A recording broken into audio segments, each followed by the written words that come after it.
ለህዝበ ክርስቲያን በተለይ ለቤተ ክርስቲያን ሽማግሌዎች፣ ፓስተሮች፣ መሪዎች በሙሉ የበለጠ ትኩረት ሰጥተን ህዝቡን እንዴት እንደምንመራ ባለፈው እንደጀመርነው ከራእይ ምዕራፍ 2 እና 3 ለ7 ቤተ ክርስቲያን ጀምረናል።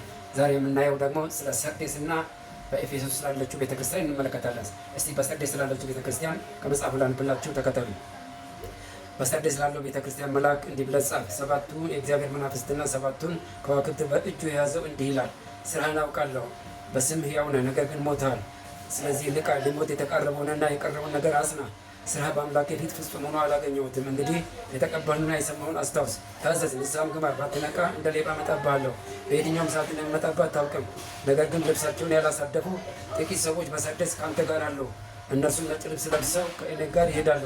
ይህ የሚገባቸው ነውና ድል የሚነሳም እንደ እነርሱ ነጭ ልብስ ይለብሳል። እኔም በአባቴና በመላእክቱ ፊት ለስሙ እመሰክርለታለሁ፣ ስሙንም ከሕይወት መጽሐፍ አልደመስስም። መንፈስ ለቤተ ክርስቲያናት የሚናገሩን ጆሮ ያለው ይስማ እያለ ይቀጥላል። የጥሩ በጥሩነቱ ይቀመጥ። ትልቁ ነገር ስህተት ካለብን እንድናስተካክል ነው። ስህተት ከሌለብን ደግሞ ስህተቱ ወደኛ እንዳይመጣ ለመከላከል አስቀድሞ ማወቁ ይጠቅመናል። እግዚአብሔር ይመስገን። ይህ እግዚአብሔር ቃል እንግዲህ ለእኛ ውሃ ልክ ነው ወይ ቱንቢ ነው ማለት ነው፣ በአሞስ 7:7 እንደተናገረ።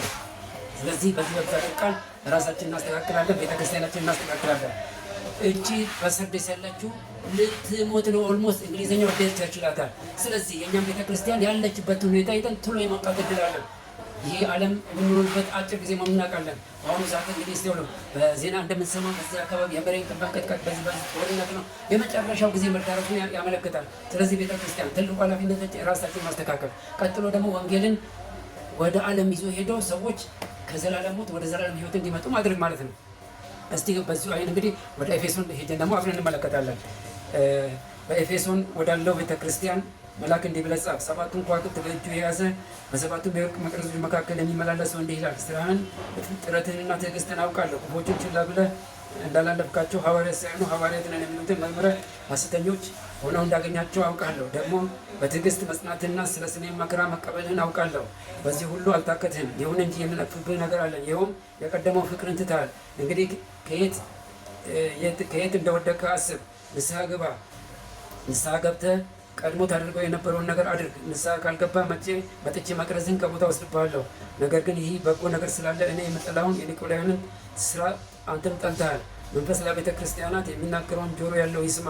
ድል ለሚነሳው ከእግዚአብሔር ክህነት ካለው ከሕይወት ዛፍ እንዲበላ አደርገዋለሁ እያለ ይቀጥላል። ኤፌሶን በጣም ጥሩ ነገር ነው ያላት።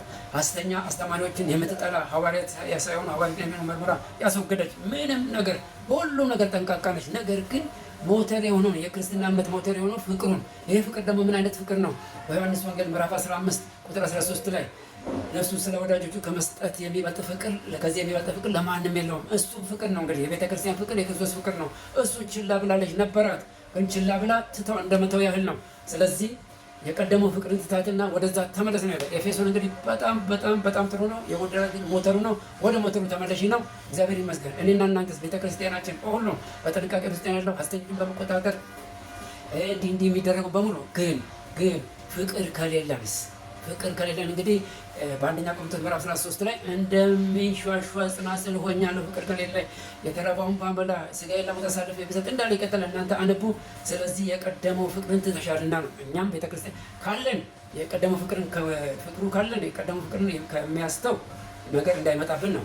ከሌለን ግን አሁኑኑ ገብተን ደግሞ አስተካክለን የጌታ ፍቅር በምሳሌነት ሄደን ህዝቡን እንምራ፣ እናውጣ፣ እናስገባ።